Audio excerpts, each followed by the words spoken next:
রূপসী বাংলা টেলিভিশনের পক্ষ থেকে সবাইকে অনেক অনেক প্রীতি ও শুভেচ্ছা জানাচ্ছি। আমি এনাম আহমেদ। আজ আমাদের রূপসী বাংলা টেলিভিশনে এমনই একজন গুণী ব্যক্তিকে আমন্ত্রণ জানিয়েছি।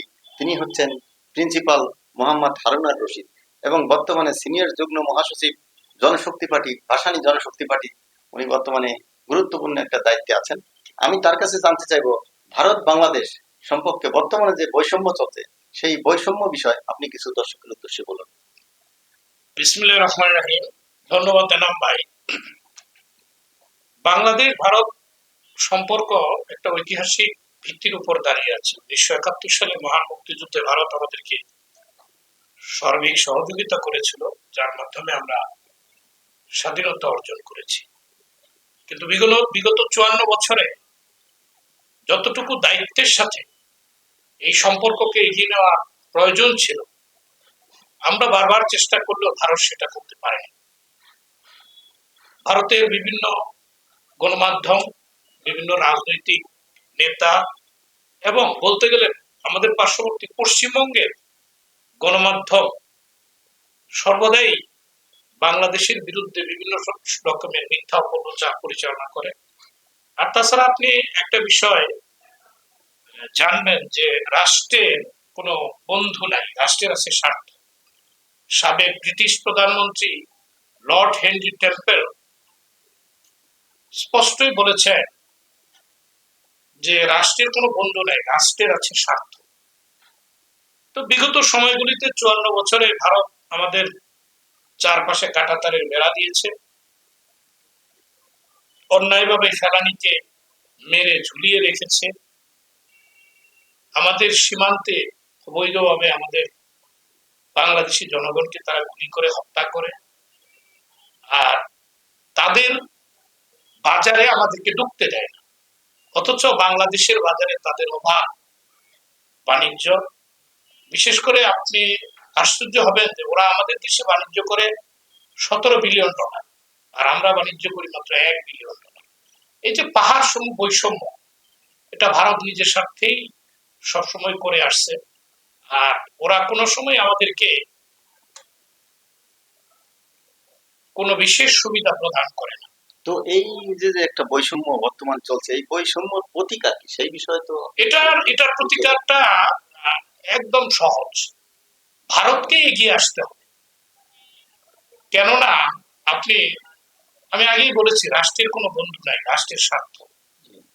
আজকে বাংলাদেশের যে অবস্থা, বাংলাদেশ ভারতকে বন্ধু মনে করলেও বিভিন্ন সময়ে ভারত বাংলাদেশের রাজনীতিতে অবৈধভাবে হস্তক্ষেপ করেছে। বিগত নির্বাচনগুলিতে বিভিন্নভাবে বিগত স্বৈরাচারী ফ্যাসিস্ট হাসিনাকে বিভিন্ন রকমের সহযোগিতা করে বাংলাদেশের জনগণের মতের বিপক্ষে চলে গেছে। এর ফলে একটা সরকারের সাথে আরেকটা সরকারের সম্পর্কের চেয়ে বড় বিষয়টা হলো একটা রাষ্ট্রের সাথে আরেকটা রাষ্ট্রের সম্পর্ক। আজকে দেখেন 5ই আগস্টের পরে শেখ হাসিনা পালিয়ে দিল্লিতে চলে গেছে। ভারত কি করলো? ভারত শেখ হাসিনাকে সেখানে আশ্রয় দিল, প্রশ্রয় দিল, সহযোগিতা করল। এবং সাম্প্রতিক 5ই আগস্ট, এই যে কিছুদিন আগে, শেখ হাসিনাকে প্রকাশ্যভাবে রাজনৈতিক বক্তব্য দেওয়ার সুযোগ দিল। এতে বাংলাদেশ এবং ভারতের, আমি মনে করি বাংলাদেশ এবং ভারতের সম্পর্ক আরো নষ্ট হয়েছে। এমত অবস্থায় এই সম্পর্ক ঠিক করার দায়িত্ব ভারতের। আপনি একটা কথা মনে রাখবেন, পাকিস্তান আজকে শক্তিশালী প্রতিরক্ষার উপর প্রতিষ্ঠিত। 1971 সালে বাংলাদেশ যখন স্বাধীন হয়, সবচেয়ে বেশি লাভবান হয়েছিল ভারত। তার 4000 বর্গ কিলোমিটার এলাকায় তার যে সিকিউরিটি প্রবলেম ছিল, সেই সিকিউরিটি আর তাকে পাহারা দিতে হচ্ছে না। ভারতকে এগিয়ে আসতে হবে বাংলাদেশের সাথে তার সম্পর্ক পুনঃপ্রতিষ্ঠা করতে। কারণ বাংলাদেশের মানুষ ভারতের সাথে সম্পর্ক সুপ্রতিবেশী সুলভ কৌশলগত সম্পর্ক চায়। তাহলে সেই চাওয়াটা বাংলাদেশ সরকার যারা আছে এবং দেশ পরিচালনা করতেছেন, তাদের করণীয়টা কি করতে হবে? বাংলাদেশ সরকারের যতটুকু করণীয়, আমি মনে করি বাংলাদেশ সরকার ততটুকু করেছে। বর্তমান গণতান্ত্রিক প্রধানমন্ত্রী সর্বোত্তম ভাবে চেষ্টা করছেন ভারতের সাথে সম্পর্ক স্বাভাবিক হোক কারণ সৎ প্রতিবেশী সুলভ সম্পর্ক থাকলে দুই দেশেরই উন্নয়ন সম্ভব। তো আরেকটা বিষয় আপনার কাছে আমি জানতে চাচ্ছি যে মৌলানা ভাসানী সাহেব উনি একজন মহান ব্যক্তি ছিলেন। আসলে তার নিজের জন্য সে কিছু করে দেননি, দেশ ও জাতির জন্য তার জীবনটা বিসর্জন দিয়েছেন। সেই দলের একজন আপনি, জনশক্তি পার্টির আহ, কেন্দ্রীয় কমিটির আপনি হচ্ছেন যুগ্ম মহাসচিব। তো আপনি তার দল দীর্ঘদিন যাবত এই দলের সাথে সম্পৃক্ত, এবং দলটা আমি যতটুকু পা পা করে আজ বিগত 5টি বছর অতিবাহিত হলো। এই দলের বর্তমানে আদর্শ উদ্দেশ্য কি, সেই বিষয়ে আপনি দর্শকের উদ্দেশ্যে কিছু বলুন। মাওলানা আব্দুল হামিদ খান ভাসানী আফ্রো এশিয়া ও ল্যাটিন আমেরিকার নির্যাতিত মানুষের নেতা ছিলেন। আপনারা জানেন উনি ছোটবেলা থেকেই সংগ্রামী জীবনযাপন করেছেন, যে কোনো অন্যায়ে তিনি গর্জে উঠেছিলেন এবং বাংলাদেশের রাজনীতির বলতে গেলে সমস্ত রাজনীতিবিদদের উনি গুরু। উনি 1949 সালে আওয়ামী লীগের প্রতিষ্ঠাতা সভাপতি ছিলেন এবং পরবর্তী সময়ে স্বাধীনতা সংগ্রামের প্রেক্ষাপট তৈরি করতে মাওলানা আব্দুল হামিদ খান ভাসানীর ভূমিকা অনস্বীকার্য। বিভিন্ন লড়াই সংগ্রামের মাধ্যমে বাংলার মানুষকে আজকে বাংলার মানুষকে উনি স্বাধীনতার দ্বার প্রান্তে নিয়ে গিয়েছেন, কিন্তু ওনার মূল্যায়নটা সেভাবে হয়নি। জাতীয়ভাবে ওনার কোনো মূল্যায়ন হয় নাই। বিগত আওয়ামী লীগ সরকারের আমলে ওনার মূল্যায়ন হয় নাই। আর আপনি নিজেও জানেন যে বঙ্গবন্ধু শেখ মুজিবুর রহমান, যিনি আওয়ামী লীগের নেতা ছিলেন, তিনি মাওলানা ভাসানীর শিষ্য ছিলেন এবং মাওলানা ভাসানী একটা কথা বলেছিলেন যে মুজিবর দেশের অবস্থা ভালো না, দেশের মানুষ ভালো নাই। আরেকটা কথাও তিনি বলেছিলেন মাওলানা ভাসানী, শেখ মুজিবুর রহমানের মৃত্যুর 4-5 দিন আগে একটা চিঠিও লিখেছিলেন মাওলানা ভাসানীকে, যে মুজিবর, আমি স্বপ্নে দেখলাম কে যেন আমার সামনে দিয়ে তোর লাশ খাটিয়ে দিয়ে নিয়ে যাইতেছে। ওই চিঠিটা মাওলানা ভাসানী বঙ্গবন্ধুর কাছে পৌঁছায় নাই, তার আগেই তিনি মারা গিয়েছিলেন।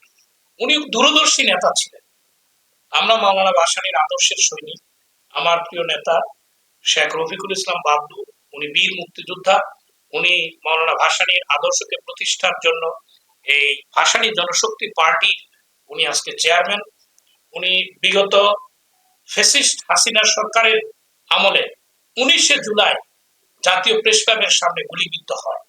আপনারা জানেন যখন আন্দোলন স্থিমিত হয়ে গিয়েছিল, তখন এই গণতন্ত্র মঞ্চের অন্যতম নেতা এবং সমন্বয়ক বীর মুক্তিযুদ্ধ রফিকুল ইসলাম বাবলু, উনি সাহসের পরিচয় দিয়ে আন্দোলনকে জীবিত করে রেখেছিলেন। আমাদের প্রেসিডেন্ট রফিকুল ইসলাম বাবলু, আমাদের মহাসচিব এবং আমাদের দলের নেতা কর্মীরা সেদিন মাঠ ছাড়েন নাই, যার ফলশ্রুতিতে এই খুনি ফেসিস্ট হাসিনা সরকারের পতন ত্বরান্বিত হয়েছিল। আজকে আমরা বলবো যে আমাদের বিএনপি সাথে আমরা যুগপৎ আন্দোলনে ছিলাম। আমরা 31 দফা জুলাই সনদের বাস্তবায়নের দাবি করছি এবং আমাদের নেতাদের, বিশেষ করে রফিকুল ইসলাম বাবু ভাইয়ের মূল্যায়নটা আমরা চাই, কারণ এই দিন দিন নয়, আরো দিন আছে। শরীরদের উনি মূল্যায়ন করবেন এবং বিগত একটা অনুষ্ঠানে আমি গিয়েছিলাম, উনি বলেছেন যে শরীরদের তিনি মূল্যায়ন করবেন। আমরা আশান্বিত, আর আমরা এও আশান্বিত যে বর্তমান সরকার ভালোভাবেই দেশ চালাচ্ছে এবং আরো কর্মসূচি নিয়ে তিনি এগোবেন। যেমন ওনার নামটা আসলে অনেকজন যারা নতুন প্রজন্ম এসেছে, তারা হয়তো অনেকজন তার নামটা হয়তো ইতিহাস পড়লে কিছু জানছে, কিন্তু আপনার মুখতে আপনি যেহেতু এই দলের সাথে সম্পৃক্ত, আপনি যখন একটা উপস্থাপনা করে বলবেন, দর্শক কিন্তু জানবে যে উনি ওনার কি কি করে গেছে বাংলাদেশের জন্য। উনি চেয়েছিল এই দেশে একটা উম, দেশ সুন্দরভাবে পরিচালনা করা হোক, কোনো থাকবে না, কোনো ভেদাভেদ থাকবে না। ওনার সেটাই ছিল যে আশা, যে বৈষম্য, কোনো বৈষম্য থাকবে না রাজনীতিতে। আপনি সঠিক বলেছেন, উনি প্রতি মুহূর্তে বৈষম্যের বিরুদ্ধে সংগ্রাম করেছেন। উনি ভোট এবং ভাতের অধিকার লড়াইয়ের জন্য সংগ্রাম করেছেন, আইয়ুবের বিরুদ্ধে সংগ্রাম করেছেন, ইয়াহিয়ার বিরুদ্ধে সংগ্রাম করেছেন। যেখানে অন্যায় সেখানেই ভাষণে প্রতিবাদ করেছে, প্রতিরোধ করে তুলেছে। তো ওনার নামটা এখন আমরা কিভাবে করলে আরো জাগ্রত আমি একটা প্রস্তাব বর্তমান সরকারের কাছে রাখতে চাই যে মাওলানা ভাসানীর জন্ম এবং মৃত্যু দিবস কে যেন জাতীয়ভাবে পালন করার ব্যবস্থা করা হয় এবং যদি সম্ভব হয় বাংলাদেশের মুদ্রায় মাওলানা আব্দুল হামিদ খান ভাসানীর প্রতিকৃতি যদি দেওয়া যায়, তাহলেও মূল্যায়নটা আমার মনে হয় অনেকটা সুন্দর হবে। আর তাছাড়া মাওলানা আব্দুল হামিদ খান ভাসানীর জীবন চরিত্র নিয়ে বিভিন্ন সময়ে যদি বিভিন্ন আলোচনা সভা রাষ্ট্রীয় পক্ষ থেকে করা হয়, তাহলেও আমার মনে হয় ওনার মূল্যায়নটা হবে। হ্যাঁ, আসলে ওনার অনেক অবদান আছে যেগুলো আমরা বলেও শেষ করতে পারবো না। ওনার অনেক অবদানের জন্য আজ আমরা অনেক কিছু পেয়েছি। আমিও সরকার কাছে আবেদন জানাবো, তার মৃত্যুবার্ষিকী এবং মৃত্যু জন্ম দুটো যেন তার পালন হয়, সেটা আমাদের পক্ষ থেকে থাকবে, রূপসী বাংলা টেলিভিশনের পক্ষ থেকে থাকবে। আর একটা বিষয় জানতে চাচ্ছি, আমাদের জাতীয়তাবাদী বিএনপি বর্তমান আমাদের জনাব তারেক রহমান প্রধানমন্ত্রী, উনি দেশ তো সুন্দরভাবে দেখছেন পরিচালনা করতে আছে, তো আরো কিভাবে সুন্দর করে পরিচালনা করলে ভালো হবে? অনেক কিছু থাকে, একটা মানুষ যখন প্রতিষ্ঠান চালায় সেই প্রতিষ্ঠানের ভুল ত্রুটি অনেকই থাকে। তা আপনি এখন কি মনে করতেছেন উনি আরো কি করলে দেশ ও জাতিকে অনেক কিছু দিতে পারে? আমরা অত্যন্ত আশান্বিত। আপনি আপনি জানেন যে ওনাকে বাংলাদেশের মানুষ যে সম্বর্ধনা দিয়েছে, ইতিহাসের সেরা সম্বর্ধনা। বাংলার মানুষ ওনাকে অনেক ভালোবাসে এবং বিগত নির্বাচনে উনি বিপুল ভোটে জয়লাভ করে রাষ্ট্র ক্ষমতায় অধিষ্ঠিত হয়েছেন।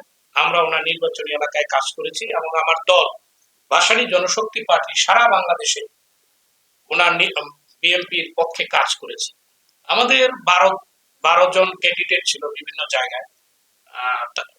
বর্তমান প্রধানমন্ত্রী তারেক রহমানের মৌখিক আশ্বাসে আমরা আমাদের মনোনয়ন প্রত্যাহার করি এবং বলেছে যে আমাদের মূল্যায়ন তিনি করবেন। আমরা এটা বিশ্বাস করি। একটা সরকার, 5 বছরের সরকার, মাত্র তো 5-6 মাস গেল। আমরা মনে করি বর্তমান সরকার ক্ষমতায় আসার পর অনেক ঝড় ঝঞ্ঝা ওনাকে পোহাতে হয়েছে। বিগত 14টি বছর ফেসিস হাসিনা সরকার বাংলাদেশের অর্থনীতিকে ধ্বংসের দ্বার প্রান্তে নিয়ে গিয়েছিল, তহবিলকে শূন্য করে গিয়েছিল। তারেক রহমানের সুযোগ্য নেতৃত্ব, সুদূর প্রসারী পরিকল্পনায় এখন অনেকটাই ভাঙাচোরা অবস্থা থেকে এখন সঠিকতার দিকে দেশ পরিচালিত হচ্ছে। আমি মনে করি একটা দেশের স্বাধীনতা ও সার্বভৌমত্ব হলো সবার আগে। স্বাধীনতা ও সার্বভৌমত্ব রক্ষার জন্য শক্তিশালী প্রতিরক্ষার কোনো বিকল্প নেই এবং আমরা অত্যন্ত আশান্বিত যে উনি বিগত সময়ে বা পৃথিবীতে এখন প্রতিরক্ষা অস্ত্রের জন্য যে দেশটি সবচেয়ে বেশি অগ্রসর, সেই চীন তিনি সফর করেছেন। আমি আশা করব চীনের কাছ থেকে তিনি অত্যাধুনিক সমরাস্ত্র ক্রয় করবেন এবং বাংলাদেশের নাগরিকদের জন্য, এটা আমি আমার ব্যক্তিগত প্রস্তাব, যে বাংলাদেশের নাগরিকদের জন্য এসএসসি পাস করার পরে 45 দিন এবং এইচএসসি পাস করার পর 45 দিন সামরিক শিক্ষা বাধ্যতামূলক করতে হবে। সামরিক শিক্ষা যদি বাধ্যতামূলক করা যায় তাহলে আমাদের সামরিক ব্যয়ও কমে যাবে, আমাদের ইয়ং জেনারেশন প্রশিক্ষিত থাকবে, যে কোনো সময় আমরা বিদেশি বহির শত্রুর আক্রমণ থেকে আমাদের দেশকে রক্ষা করতে পারবো। তাই আমি বর্তমান সরকারকে বলবো, বিগত 54 বছরে আমাদের প্রতিরক্ষা ব্যবস্থা, আমাদের শিক্ষা ব্যবস্থা ভেঙে গিয়েছিল। এখন এই সরকারের প্রথম প্রধান কাজ হলো শক্তিশালী প্রতিরক্ষা ব্যবস্থা প্রণয়নের জন্য চীন, তুরস্ক, ইরান, পাকিস্তান, ইউরোপীয় ইউনিয়ন, সেখান থেকে সম্ভব উন্নত সমরাস্ত্র ক্রয় করা, সাধ্যমতো উন্নত সমরাস্ত্র ক্রয় করে আমাদের প্রতিরক্ষা ব্যবস্থাকে একটি শক্তিশালী অবস্থানে নিয়ে যাওয়া। ধন্যবাদ হারুনা রশিদ সাহেব, আপনাকে অনেক অশেষ ধন্যবাদ জানাচ্ছি এই আপনার এই গুরুত্বপূর্ণ বক্তব্যের জন্য। দর্শক, আপনারা এতক্ষণ দেখলেন রূপসী বাংলা টেলিভিশনের নিয়মিত আমাদের যে অনুষ্ঠান। আশা করি আগামীতে অন্য কোথাও, অন্য জায়গায়, অন্য কিছু নিয়ে হাজির হব। ততক্ষণ পর্যন্ত আপনারা রূপসী বাংলার সাথে থাকুন, এই প্রত্যাশায়। আল্লাহ হাফেজ। আপনাকে অনেক ধন্যবাদ জানাই।